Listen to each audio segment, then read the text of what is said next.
Olá, tudo bem? Eu sou Rui Bucar e este é o Conversa Franca, aqui na TV Assembleia. O nosso convidado de hoje é o presidente da Associação Comercial e Industrial de Palmas, Joseph Madeira. Não saia daí, Conversa Franca está começando.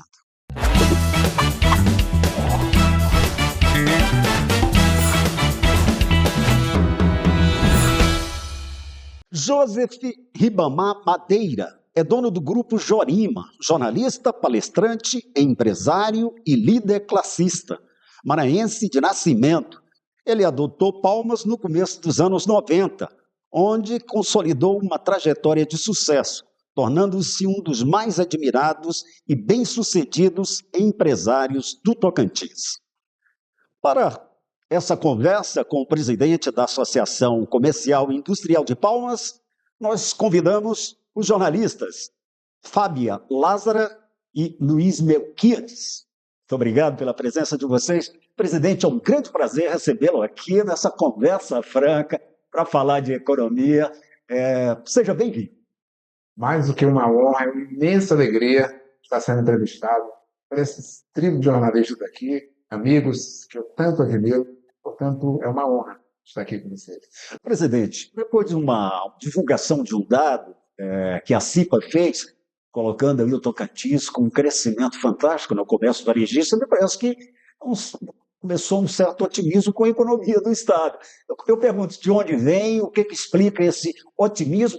E existe mesmo, dá para observar um otimismo com o bom desempenho da economia tocantinense?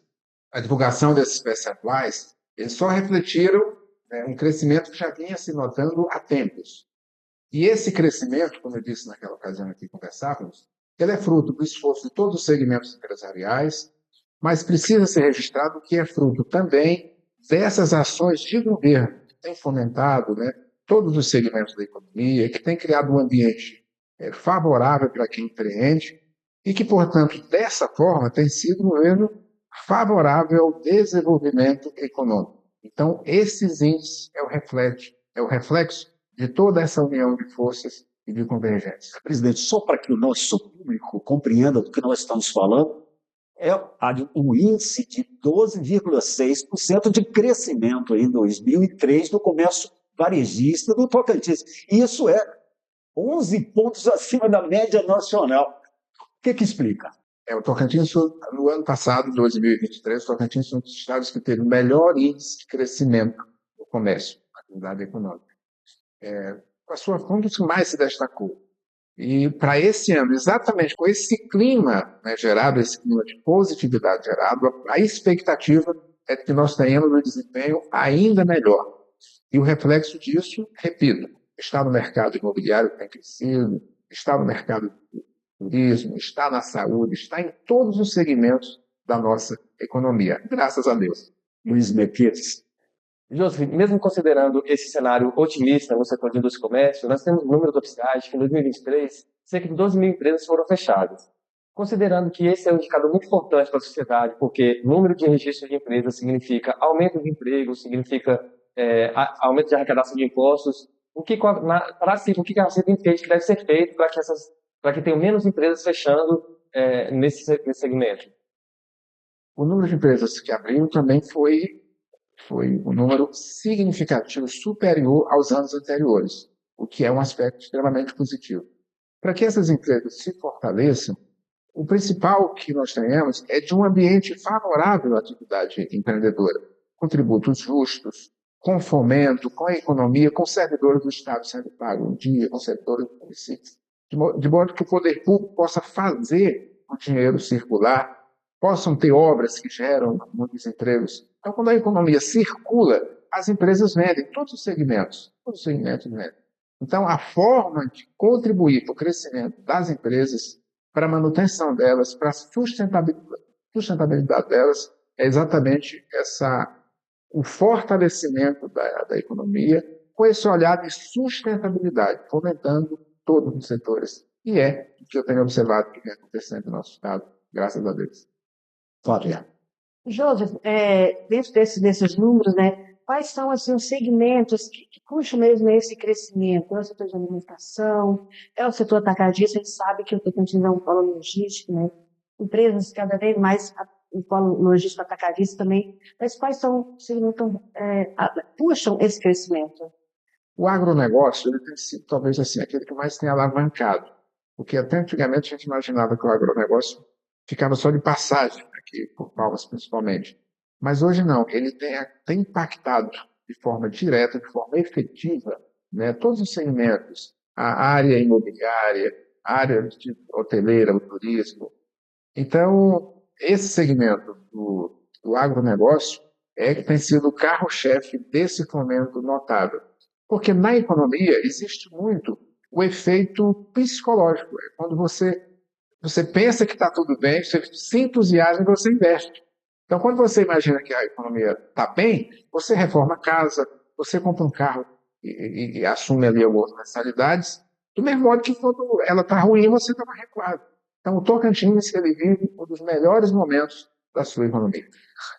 Prova disso, a gente viu a Durante esse ano, que era a expectativa de comercializar aí 3 bilhões para 4 bilhões, mais de 4 bilhões. Acho que isso é um reflexo aí da força do agronegócio. Sim, sem dúvida alguma. Bem lembrado. Presidente, o senhor é um homem de comunicação, e eu aproveito para perguntar sobre a importância de uma comunicação correta, né? Principalmente para atrair investidores. Tocantins é um espaço aberto em todas as áreas. Quer dizer, como fazer uma comunicação, não falo apenas do governo, mas sobretudo de todos os setores, como fazer uma comunicação correta? O senhor está dizendo, quando se informa, quando o investidor percebe, ele investe. Quer dizer, como fazer o investidor que está fora perceber que aqui ainda é um lugar muito bom para investimento? A comunicação ela é fundamental. Você precisa comunicar aquilo que você tem de positivo. E eu percebo que isso vem sendo feito, não somente pelos órgãos de governo, mas também as entidades, como o FIEP, como a CIB, como todas as entidades. Hoje existe uma harmonia. Então, essa harmonia, ela propicia uma comunicação natural. Porque é fácil você fazer comunicação quando você tem um ambiente saudável, um ambiente positivo, um ambiente favorável. E é isso que nós temos tido no Tocantins, graças a Deus, repito sempre. José, eu imagino que cada empresa em seu segmento tem suas particularidades em termos de operação, de público, para poder se desenvolver, crescer, se consolidar. Mas, assim, de modo geral, quais são os principais desafios que as empresas enfrentam hoje para se consolidar no mercado? A gestão de pessoas. A gestão de pessoas porque o produto que nós oferecemos, o serviço que nós oferecemos, ele se destina a pessoas e ele é operacionalizado por pessoas. Então, esse é o grande desafio. Além da gestão financeira. Geralmente, aquela pessoa que empreende, ele começou a fazer o negócio e ele não tem nenhuma aptidão com a gestão de números. Imagine nós que somos da comunicação, você monta uma empresa. Então, quem é bom de comunicação, geralmente não é tão bom de número. Então, a gestão financeira reside como talvez seja até o primeiro grande desafio, depois da gestão de pessoas. E como resolver isso? A capacitação. Do mesmo modo que aquele empreendedor tem a compreensão que ele precisa capacitar o seu vendedor, o seu balconista, o seu garçom, ele próprio, como empresário, precisa estar capacitado para liderar e liderar melhor. Presidente, agora há pouco a gente viu uma pesquisa, né, feita em São Paulo pelo Sebrae, que aponta que 55% dos empresários não planejam, não tem um plano de negócio quando abre um empreendimento. E que isso, né, pela próprio trabalho do Sebrae, é a principal causa do fechamento das empresas. Qual a importância? Como falar para alguém que está querendo empreender agora, abrir a sua empresa? Porque o plano de negócio também é estratégico dentro desses temas que o senhor está colocando, que é prioritário para se pensar no negócio. Eu vou dividir em duas frentes. Né? Primeiro, como empreendedor, como entusiasta do empreendedorismo, eu defendo que, às vezes, aquela pessoa que está querendo começar um negócio, ele não tem os instrumentos, ele não tem a condição de fazer um plano de negócio. E ele não pode, por isso, deixar de dar o passo, deixar de empreender. Talvez o mais forte conceito do empreendedorismo é a pessoa começar de onde está, com a ferramenta que ele tem, e começar hoje. Agora, o que ele não pode é permanecer assim. Uma vez que ele começou a ter uma certa condição, ele precisa se profissionalizar, que é aquilo que eu estava mencionando. Então, a falta de profissionalização não pode ser um empecilho para você começar. Para começar, você precisa de vontade, determinação. Agora, para persistir, para ter sustentabilidade, para crescer, aí você precisa, sim, se profissionalizar. Presidente, eu queria saber qual o peso da economia de Palmas, né, no contexto estadual. Sabe que é a principal economia, que é a maior cidade. Mas aqui talvez não tenha, como eu tenho uma zona rural forte, não tem a presença do agronegócio. O turismo ainda não aconteceu. Quer dizer, qual é o segmento realmente que carrega a economia de Palmas? Dizem muito que o setor público ainda é muito forte. Presidente, eu gostaria que o senhor respondesse essa pergunta depois do intervalo comercial. A gente volta daqui a pouquinho.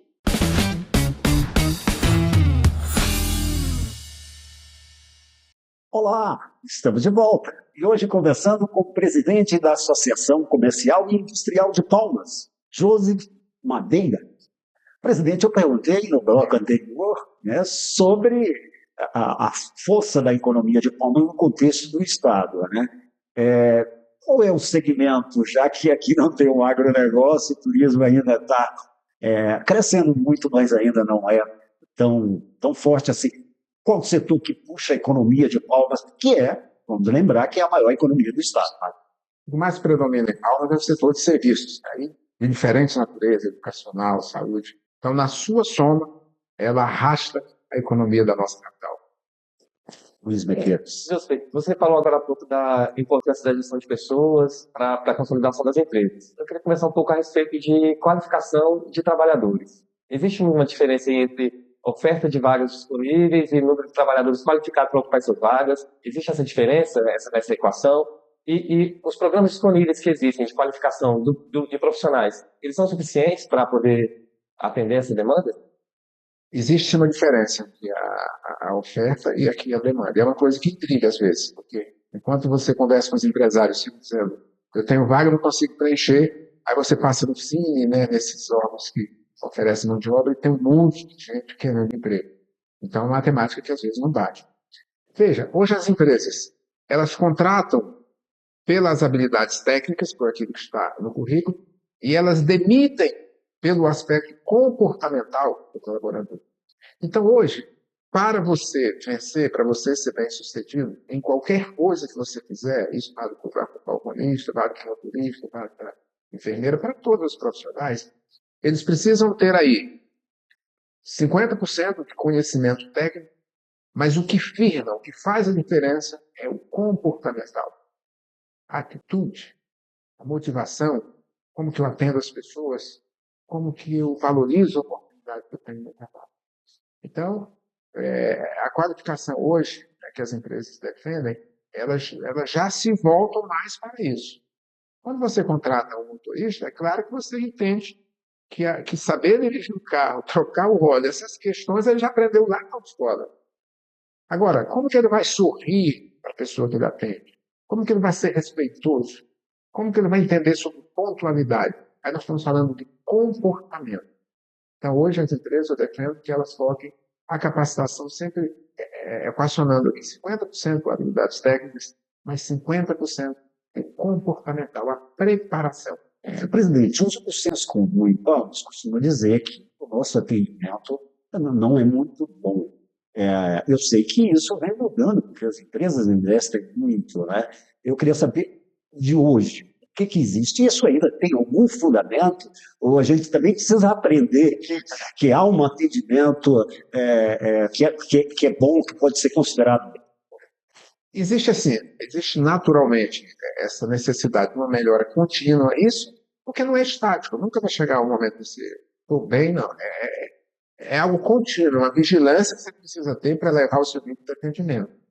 E, por outro lado, existe um consumidor, nós, palmenses, que nós temos um nível de exigência um pouquinho elevado, porque você viaja, você estuda, você conhece mais, então você não aceita um atendimento, né, abaixo da média.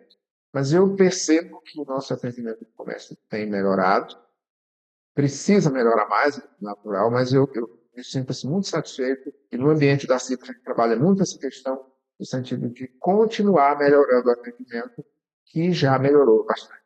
Presidente, ainda falando sobre educação empreendedora, qualificação. Você acha que o brasileiro ele mudou um pouco a cultura dele após a pandemia? Hoje ele aprendeu a importância, ou ele adquiriu uma cultura mais empreendedora, porque durante a pandemia a gente percebeu que muitos foram empreender por necessidade, né? Pós-pandemia, isso mudou? Acho que o brasileiro absorveu isso mais, a importância de empreender. Como é que você avalia? Sim, valeu. Boa parte das pessoas que empreendem, empreendem por isso, por necessidade. E a pandemia meio que escancarou isso, né? A luta pela sobrevivência, a valorização das oportunidades. Então, isso aguçou esse sentimento de empreender. Então, eu percebo sim que houve uma grande contribuição para que o nível de empreendedorismo fosse elevado. Isso tem se refletido com a abertura de muitas empresas. E aí não somente com a abertura, mas com o efetivo compromisso de ter êxito naquele negócio que se inicia. E essas empresas se mantêm no mercado, essas empresas da pandemia, digamos assim? A pandemia ela teve assim, uma explosão das empresas de tecnologia, né? Aquelas prestam serviço de tecnologia, fazer entrega. Então, todas as vezes que você tem um determinado segmento que aumenta assim, assustadoramente o número de empresas, então você vai ter uma competitividade muito forte. Então, às vezes, o mercado não tem condição de absorver o serviço de todas, vai se sobressair. Sair aquelas mais fortes, aquelas que melhor se prepararem. Outras vão fechar. Na pandemia, as empresas de tecnologia, isso aconteceu muito.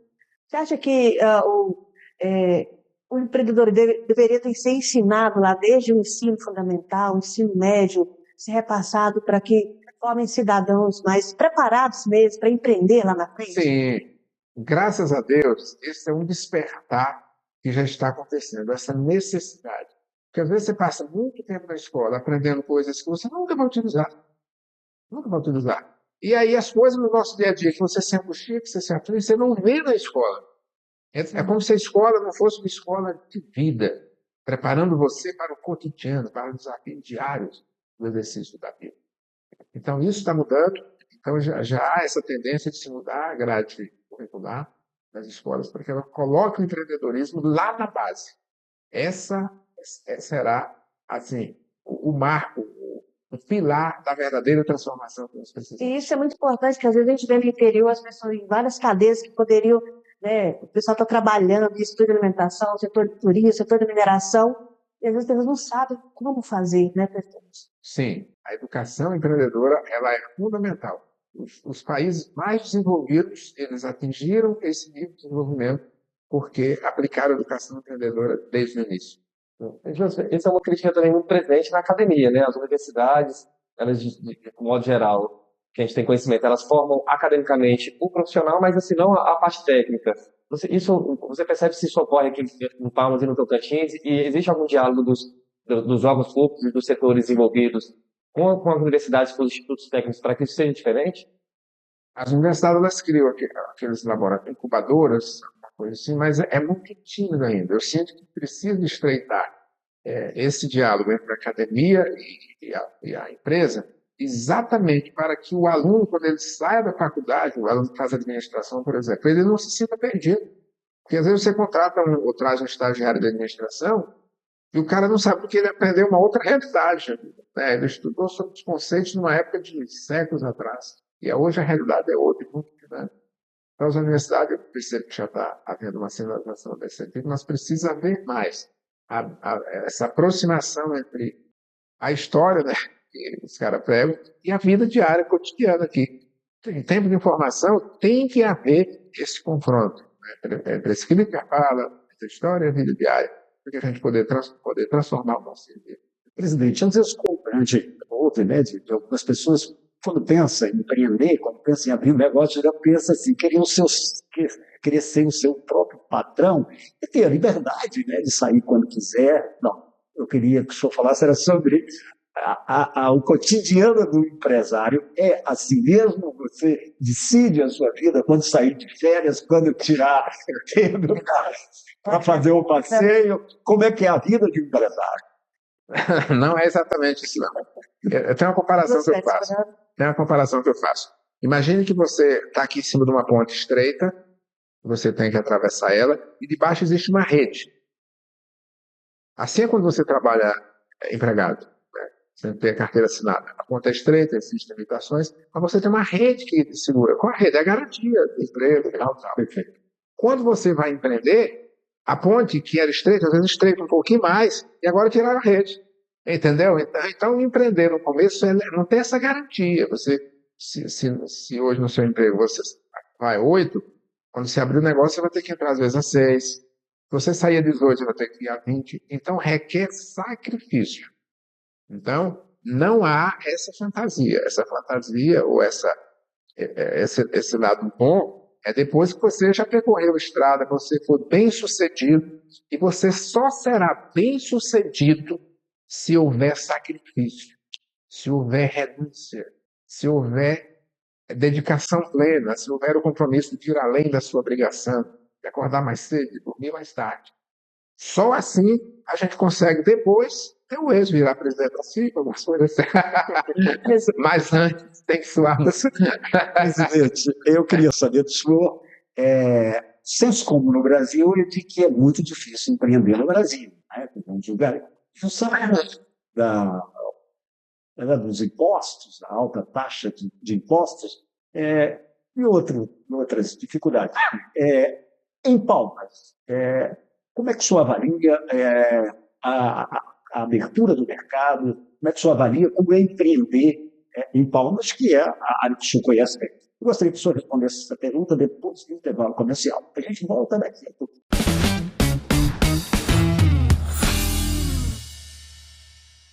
Olá, estamos de volta e hoje recebendo aqui o presidente da Associação Comercial e Industrial de Palmas, Joseph Madeira. Presidente, eu perguntei no bloco anterior, o senso comum no Brasil é de que é muito difícil investir, né? E não só investir, mas empreender, abrir um negócio, uma dificuldade enorme. Eu queria saber em Palmas, onde o senhor atua, onde o senhor tem negócios, como é que é empreender em Palmas? Há um grau maior de dificuldade? Veja, esse conceito ele é verdadeiro para o Brasil inteiro, praticamente. Em Palmas, principalmente quando se fala dos tributos, né, dos impostos, a tarifa é elevada, isso sacrifica o empresário, o empreendedor. No ambiente de Palmas, o dia a dia do empresário, eu percebo que nos últimos anos foi um pouco facilitado exatamente por essas ações de governo que eu mencionei. E eu dou exemplo disso. Nós temos aqui a Secretaria de Indústria, Comércio e Serviços do Estado, que é o braço do governo, está ali para dar apoio, para criar as condições para quem empreende. E em anos anteriores, em décadas, geralmente essa secretaria ela tem um fundo chamado Fundo de Desenvolvimento Econômico, e ela tem um percentual que é para aplicação em projetos, apoiar o desenvolvimento. Em anos anteriores, o índice de aplicação desse recurso era na faixa aí de menos que 5%. Nos últimos anos, nesse governo atual, esse percentual se elevou para quase 60%. E aí, com isso, nós tivemos distritos industriais sendo estruturados, que aguardavam isso há décadas. Então, se você tem uma indústria lá no distrito industrial, que quando o período de chuva fica lá, o caminhão fica atolado, isso é um obstáculo. Você agora tem tudo asfalto, que nem aconteceu já em Araguaína, o que já está assim também, todos os distritos foram reestruturados. Então, essa condição do poder público, ela é fundamental, ela é necessária para que o empresário possa empreender, conduzir o seu negócio com um grau mínimo de dificuldade. Então, a questão tributária não depende de governos estaduais, nem municipal, é uma questão nacional, mas essas ações locais, elas podem sim fazer a diferença como tem feito. Presidente, você que percorre semanalmente as empresas aqui da capital, né, que café com empresários, conhece bem a realidade de cada um. Hoje, a pessoa que está pensando em empreender, está procurando um segmento, onde é que eu vou investir, qual a área, onde é que eu vou apostar, qual conselho você daria para esse cidadão? Nós estamos falando do crescimento de tecnologia. É um desafio, né, porque nós ainda temos muitas empresas, né, pequenas empresas, médias, mas nós precisamos de empresas bem estruturadas e bem profissionalizadas que possam efetivamente entregar aquelas soluções que elas propagam. Então, esse é o segmento. Agora, para empreender, eu sempre defendo que a pessoa entenda daquilo que ele quer empreender. Então, alguém que é jornalista, quer montar uma empresa, tem que ser uma empresa da área de comunicação, com assessoria de comunicação, porque ele já começa com a mão de obra, né? E, então, vai montar uma empresa de energia solar, vai ter mais chance um engenheiro eletricista, porque ele já começa a ter aquilo que é o principal, que é a mão de obra. Então, essa área de tecnologia e o agronegócio continua sendo muito forte, ou algo próximo disso, derivado ali do agronegócio. Isso que falta são segmentos que mais têm crescido. Viu? Você estava falando agora há pouco de alguns aspectos de mentalidade empreendedora. Quero voltar um pouco nesse assunto. Você é um empresário bem-sucedido, né? Você não é herdeiro, né? Você criou sua empresa do zero, viu uma oportunidade, foi empreendendo e teve sucesso nisso. E, além de ser bem-sucedido na empresa, você atualmente é presidente da CIPA, você tem uma função de palestrante. Eu queria que você falasse, se não puder, de repente, falar tudo que envolve uma mentalidade empreendedora, que você fala assim, o que principalmente o empreendedor tem que ter para ser bem-sucedido no seu negócio. Precisa ter o compromisso com a construção de um legado, com a construção de uma biografia. Você está muito feliz na colocação do Carlos Tecido, comecei do ponto zero. E o empreendedor ele não precisa se pautar assim pelo tamanho das suas conquistas. É muito mais importante ele se preocupar com a essência das suas conquistas. Isso aqui foi eu mesmo que fiz. Então, a conquista ela tem que retratar a minha essência, a minha trajetória pessoal. É importante que tenham a minha marca e que sejam verdadeiramente minha. Então, nesse sentido, eu tive a sorte de não ter herdado, porque aí eu tive a possibilidade de construir do ponto zero. Mas então o empreendedor ele precisa ter o sentimento de contribuição. Sim. Por que eu montei um negócio? Que contribuição pode ter para a sociedade? Eu tenho que pensar nisso, não no que eu vou lucrar. O que eu vou lucrar ele é uma consequência. Se eu for bem sucedido na minha proposta de ter uma empresa que oferece um serviço que vai levar felicidade para as pessoas, que vai levar bem-estar, que vai levar alegria, que vai transformar a vida das pessoas, as pessoas vão pagar por isso. Então eu vou ter o lucro. Mas o primeiro propósito é, para que a minha empresa serve? Que contribuição ela pode dar? Que história eu vou escrever? É isso que vai fazer. Nós temos observado que você, assim, nas suas palestras, não, você tem um orgulho enorme, né, pela sua biografia, mas também pelos negócios seus, né? Quer dizer assim, e me parece que isso contamina ali o seu funcionário que está ali, que está espalhado em muitos lugares, né? Eu queria saber, isso é um alimento para o negócio, o próprio dono, né, fazer questão de publicamente assumir que adora estar ali, né, e que faz com alegria, e que isso também é importante, não aquele cara sisudo, preocupado com as contas todos os dias. Cara, muito importante essa sua pergunta para quem empreende, que é o sentimento e a compreensão do sentimento da sua missão de vida. No Grupo Jorima a gente tem o slogan assim, paixão pelo que faz. Então, eu sou um cara verdadeiramente apaixonado pelo que faço. Eu defendo essa tese de você dar o seu melhor em tudo que você faz, ir além da sua obrigação, fazer uma entrega plena, estar por inteiro. Então, se eu estou aqui hoje, eu me preparei para vir aqui dar o meu melhor. Então, tem que ser assim no dia a dia do trabalho, qualquer que seja a sua profissão. É o que Deus lhe deu, é o seu instrumento de transformação da sua vida e das outras pessoas com que você tem, com que você lida. Então, faça do seu trabalho a sua missão de vida, um instrumento de transformação e seja feliz. Presidente, dentro desse aspecto, qual o maior erro que você percebe que os empreendedores cometem? Naturalmente, não vai existir uma resposta pronta para isso, né? Mas, assim, eu vou falar do ser humano geral que se abriga no empreendedor. Sim. É não ser grato. É não reconhecer as conquistas que a vida lhe ofereceu, que Deus lhe proporcionou. Nós, geralmente, empreendedores ou não, nós geralmente olhamos a vida daqui para frente, do que nos falta, do que eu quero alcançar, do que eu ainda não tenho, o que não deu certo. Mas eu não olho para aquilo que Deus já fez, para o que deu certo.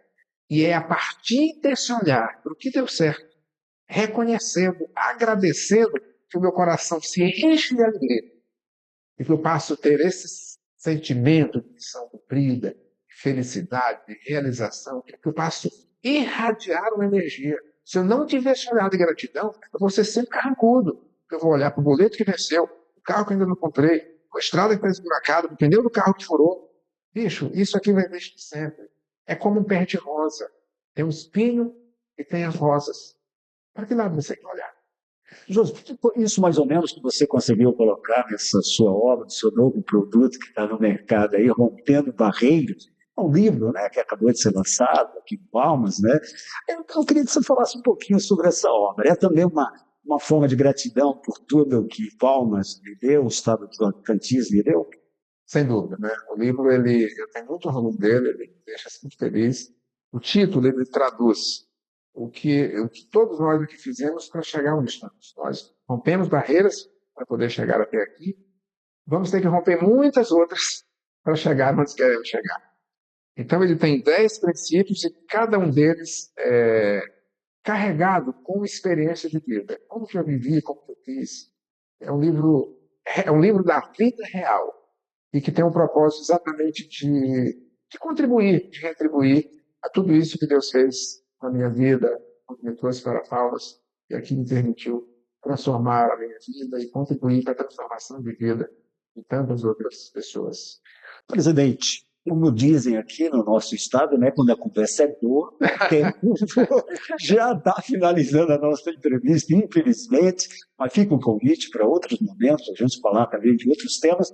Eu gostaria de deixar à disposição de vocês para as considerações finais, 30 segundos, Fábio Lázaro, para a gente encerrar. Presidente, é um prazer te entrevistar. Sei que você é uma pessoa inspiradora. Eu acho que o Johnson é inspiração. E é isso que acho que nós, que os empreendedores, né, as pessoas que buscam oportunidades, estão buscando inspiração. Obrigada. Eu também, de certa forma, agradeço a oportunidade de ter te entrevistado. Acho que a gente sai daqui renovado, né, com boas ideias, com inspirações para poder também empreender, não só o empreendedorismo em si mesmo, mas também em outros campos da vida. Muito obrigado. Presidente, muito obrigado mesmo por ter aceito o nosso convite. Parabéns pelo trabalho, né, pela disposição, pela postura e pelo exemplo. Né? É uma inspiração realmente para todos nós. Obrigado. Também agradecer a cada um de vocês pelo carinho, pelo profissionalismo da condução. Parabenizar esta casa, a sua presidência, por esse canal tão importante de conexão com a comunidade. E a você que está nos assistindo, assim, expressar para você o meu desejo que você possa construir a sua jornada, fazer o melhor em qualquer coisa que você esteja fazendo hoje. Você possa fazer a diferença, possa ir além da sua obrigação e, dessa forma, dar passos largos em direção ao seu sonho, em direção à sua felicidade. E por hoje é só. Ficamos por aqui. Muito obrigado pela audiência. Voltamos em outro momento.